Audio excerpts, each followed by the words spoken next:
Good morning, everyone.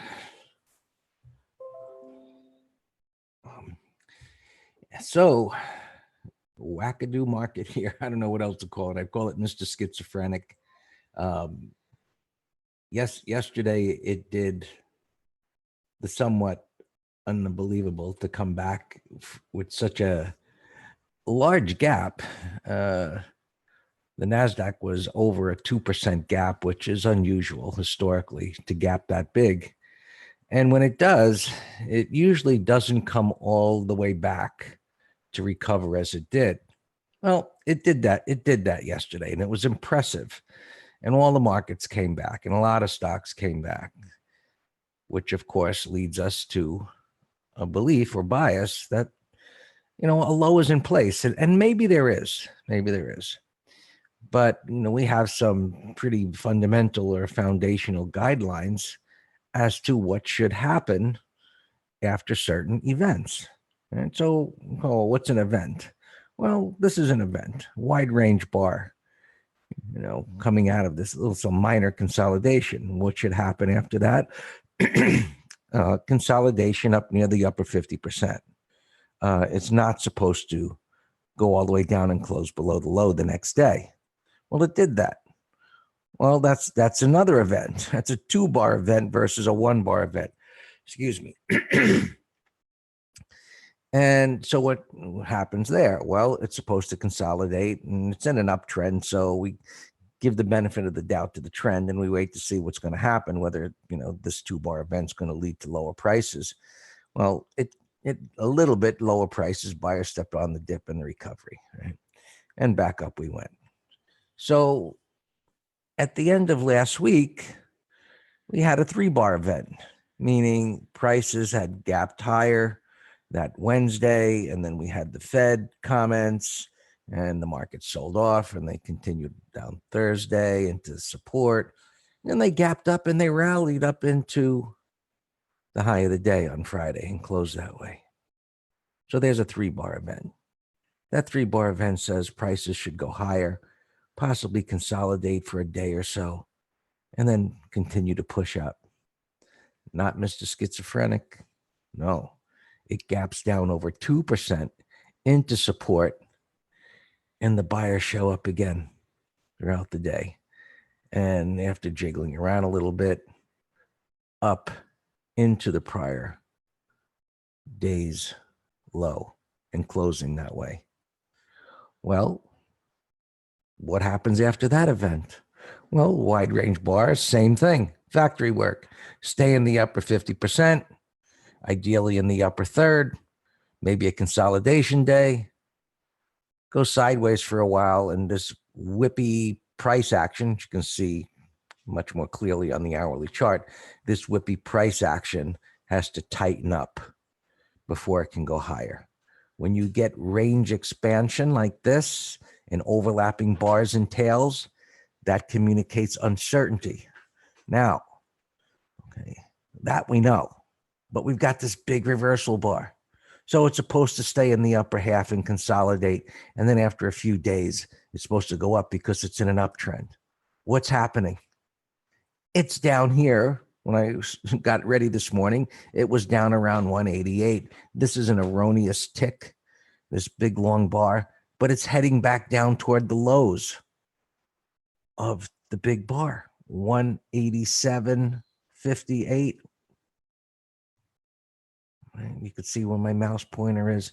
It's going to gap down, right? And we still have 21 minutes to go before the open. So we don't know where this is going to be, but the way it's trading right now, it might open down near the low of this wide range bar. That's incredible. I mean, looking at historical patterns, all right? So with this kind of whippy price action here, for me, I'm saying it's incredible because it came all the way back right away from a significant gap down to get back into the prior range. And now it's gapping down almost to the low of the wide range bar. So this kind of schizophrenic uncertainty, buy the dip, mortgage the house to get long this market, and then the next day somebody's yelling fire, and it going back down, which we'll see where this ends at the end of the day. But can you imagine if to the first 30 minutes, this market can't rally back? And maybe we get a red bar that closes down here. From one point of view, I'm almost hoping for that. The reason being that is not going to be much doubt whatsoever about a correction now underway, because that would be such a bearish pattern of now completing a rounding top and putting that in place, a rounding top, and then breaking down below this support level and a big wide range bar. What do we do then? Well, now we reverse the factory work from long bias, stay in the upper half, to bearish bias, stay in the lower half. Look for topping tails to form. Look for green bars being ignored, and so on until we get down to the next support level, and so on. And we've got a long ways to go to the end of the week. But if this turns out to be a red bar in place by the end of the week, well, at resistance, excuse my voice here, that opens the door to lower prices. And then we just go into monitoring what happens. You've heard me say time and time again, our first reference point of support is the prior bar's low and resistance, the prior bar's high. Well, we'll just be saying, what's the first reference point of resistance? The prior bar is high and support is the prior bar is low. And we will then follow bar by bar on the way down. And so we'll have to see what today ends. But right at this moment, it's opening. Let's clean up the chart. You can see where it's trading here. I got to get rid of this. Hold on.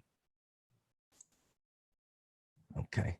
So 187.80, it's breaking lower.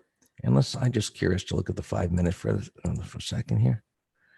Now you could see what happened. This is a bad tick. Prices rallied off of that 188 low, come up into price resistance and roll back over again. So sellers are in control.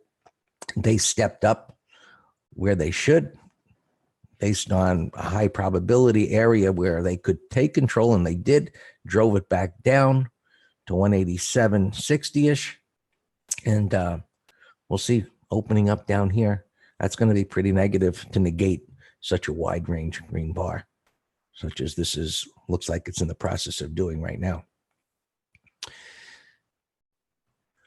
Let's look at the rest. Spiders at 290.29. Same story. Right? Gapping deeply into this big green bar. Well, no, Rich is asking me if it's a new chapter in MTS, Mr. Schizophrenic. I never called it such in the course, Rich, but there are examples of failure patterns, and actually even failures of failures, which if I thought of it at the time, I would have called it the Mr. Schizophrenic pattern. But that's what it is. So I do cover such events. But I mean, wide range bars like this being negated, it's really something. That's something, as Dan would call it. So we'll see where this ends. If this actually can negate this green bar.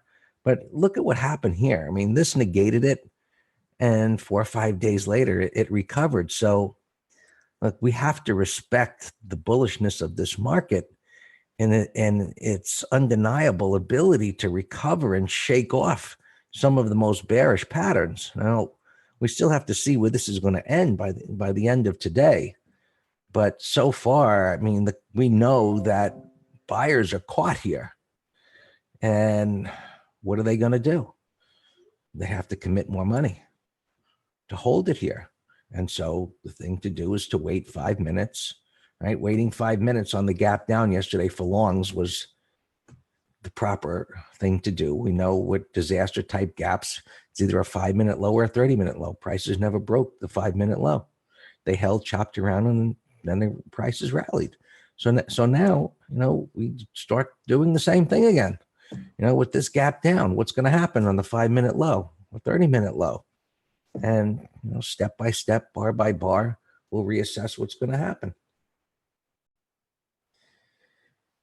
And Russell, this was the only market, well, not this and the transports, that actually closed positive on the day.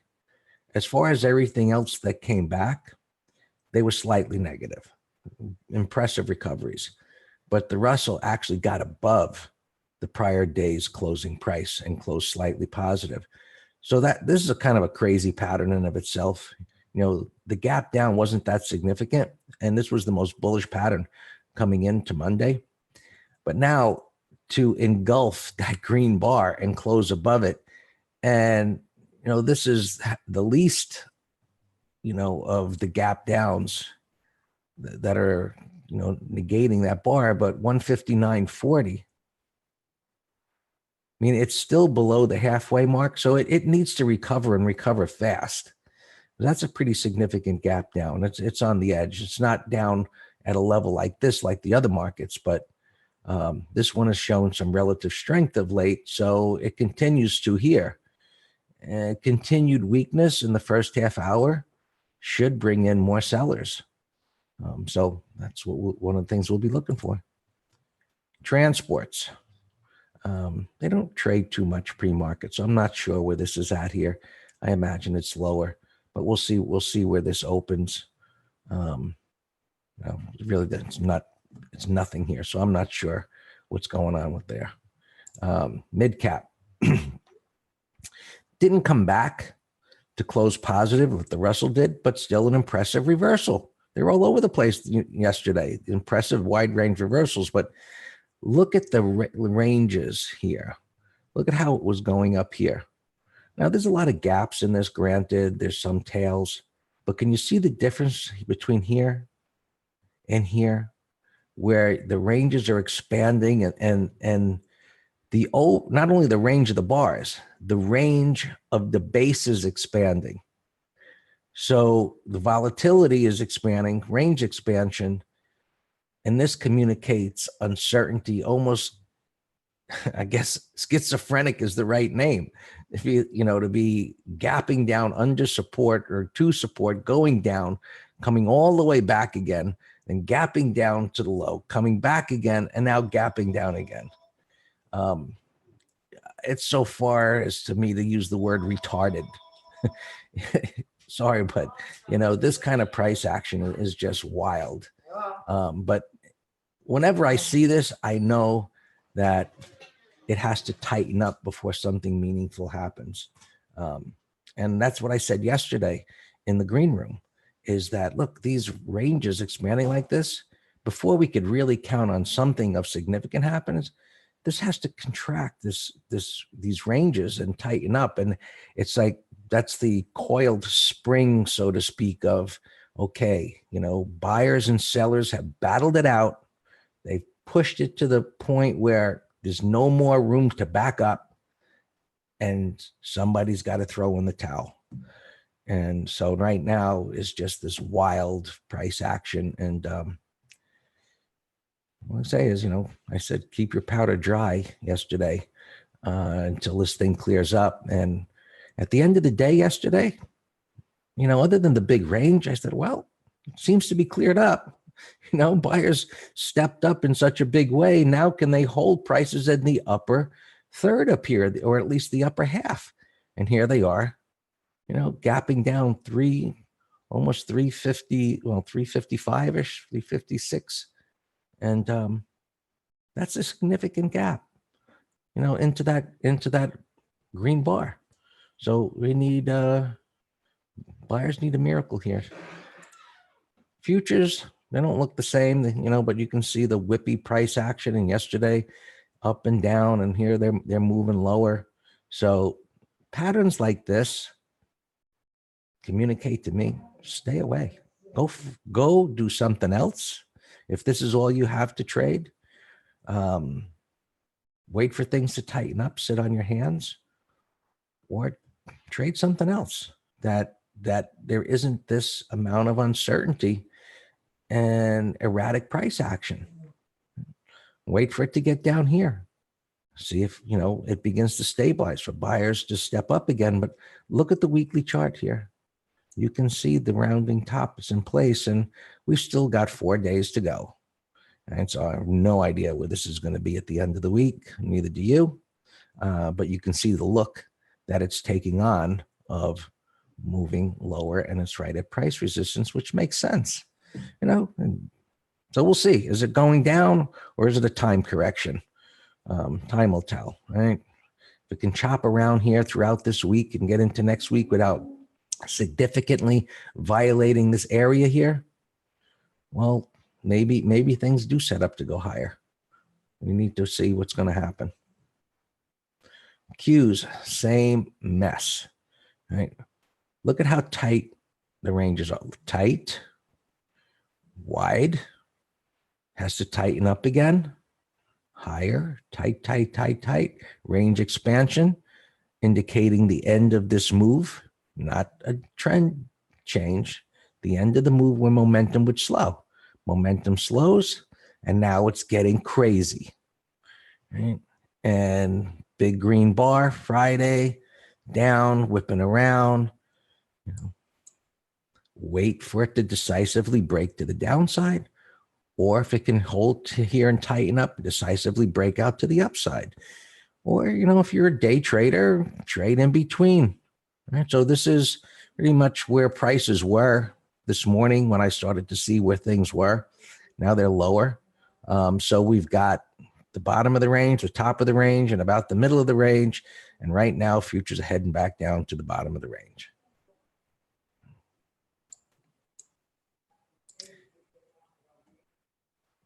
No doubt. M top rolled over, green bar ignored, wide bar with tails, just nut job kind of trading here, whipping back and forth. Right. Stay away from this. This is garbage. Bonds pushing up here, of course. Weekly pullback to minor support, and they're starting to grind higher, which means interest rates are coming down. And maybe that in part is, the same yield curve scenario raising its head, which got the big correction that started last September into the end of the year. Worries of that in China, which China was a major worry in the open yesterday. And by the end of the day, it was a yawn. And now, who knows? And so what made the market have a tantrum after the market? Was it just sending the battleship group to Iran? I don't know, Dan. Actually, when I was looking at this morning, because I had something to do, I didn't really check any news. And then looking at the overnight trading, and I'm like, damn, this thing started going down right after the close. So I didn't look. I don't know. I don't know if there was another tweet. But soon, with that big wide range bar right after the market closed, and the market started trading afterwards, it started heading lower. Yep. So it's really kind of wild, and you can't make sense out of crazy. You can't bring a logical point of view to crazy, other than to recognize it as crazy. So you can't. If one point of, if you were a therapist talking to someone that's out of their mind, you can't get anywhere because they're out of their mind. So what do you do here? Well, you just stay away, right? You find other opportunities where, stocks that are trading in the normal way. But, you find things, that's why we focus on credit spreads too, because you can deal with crazy with credit spreads as long as they've kind of created some significant reference point of support or resistance that says, hey, this area is going to hold. But, even the things that we looked at yesterday, and I was pointing out a few things and you point out a few things. And I was like, hey, let's just find stuff that'll expire in a few days or the end of the week. And because I didn't really have a whole lot of confidence because of just the wide ranges, So here's crude oil coming down to support here. Yesterday's bottoming tail bar. This is where it needs to try and stabilize. And, there's the, big range bar there. So just like the other charts where the ranges are wide like that, you want to wait for things to tighten up. And you can see candle bodies tightening up, So anytime you see range expansion like this, it's telling you about uncertainty. And then as the ranges tighten up again, it tells you that there's more certainty coming in, or somebody's taking control, buyers or sellers. And then you wait for your signal, whatever that might be.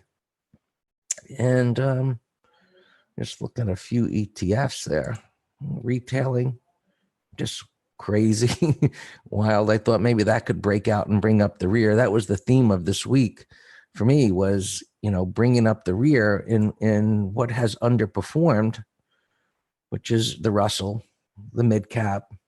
I thought retailing could start moving, but that does not ready yet, and so on.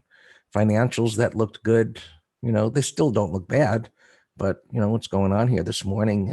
It's tough right now. So when it gets what we would just say tough, just stand aside until things become clearer.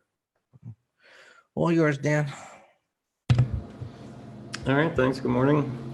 And I think we did a good job trading yesterday, actually. We, got a few longs. I was selling some inventory in the gap fill to lighten exposure. And so we have light inventory. Hey, Michael and others, do me a favor and put your drop down all panelists and attendees. Michael was saying you just got to follow the money. And of course, yes, that's what we do. And that's actually why I was bullish yesterday on a 10-minute high, because the money said it was a viable dip. All right, so opens, we got into a Google put spread, gapping down here to support on the 15-minute chart. So that's, fine, provided it doesn't start getting deeper into that. That's just for Friday. Michael Jackson, we did a 1.5 week put spread. That looks good. It's actually gapping up. And Baba, we have a half lot. And it's still, kind of neutral here. We're going into what Greg calls, I always forget it, something hope mode and intelligent hope mode. It's right there on support. So those are the three in the weekly letter. We have Octa put spread also, and I tightened the stop yesterday. Let's see, IWM, see, we legged in right at the dead high into the close. I legged into a bull call debit spread. We took in, I don't know, I think 85, 90 cents. And that lowered our cost basis, because I also didn't have high confidence about, trader, as always, I send it in Telegram. It's in the open spread trade sheet, and I posted it in here. So it's three ways. Let's see what else we got. So good. Again, light inventory. SIBO. SIBO we gave yesterday. We sold a third. I can't tell where it's gapping, so we'll just wait and see. All right, let's look at a couple of gappers here as the market's about to open, but that's fine. We'll go through them. Bud is an ADR since they were sold, so I don't like ADRs. AGN is a bio. It's slopping around here pre-market, but maybe over 148. Then it could be a put spread. Race is Greg's car. 139. Oh, that's a bullish gap up. Let's put that right here. And he's tough to trade, also foreign company, but we might be able to get a put spread out of him since these are all earnings. 1461, gapping down a little bit. Big old top here. Daily, weekly breakout failure. That looks lower. Oxy is a big old mess, but yeah, I do want to keep an eye on these oils for a bounce and a put spread. CPRP, we'll come back to them. EMR, ugly gap, but it's support, nothing to do. LITE. Bearish gap. Let's see what happens. MNK, neutral, Myland, a bio, gap down support. I'm obviously going fast. REGN, that is a bearish 1, 2, 3. If it were to close right here, another bio, but it's a W formation here. Let's see what happens. But again, a bio, so I doubt I'm going to do it. C's gap down, 50% retracement. As always, I'm just looking for tier ones. PXD, a mess, but you know, possibly a put spread. RCII is a beast over yesterday's high put spread, and maybe even directional. Moss, nasty downtrend. Hertz, no-brainer put spread under this bar. Trader, if you can get anything. You know, 1783 is a low, and on something this powerful, I would round up actually. So I would be okay with the 18s. Gap's too big. AIG had this one on my list yesterday. Pred. I guess Greg found this scanning yesterday. Look at it off to the races. Oh no, that was yesterday's bar. This bar is not moving. Maybe it's over the counter stock and I have delayed datum. Pins, if it closes right here, that's a beautiful, beautiful 1, 2, 3 with this 15-minute bullish pattern. That looks good. Costs a mess. I'm just deleting you right now. RYN, not bad. I like the weekly. That ain't bad at all. That might have come from Alex's list.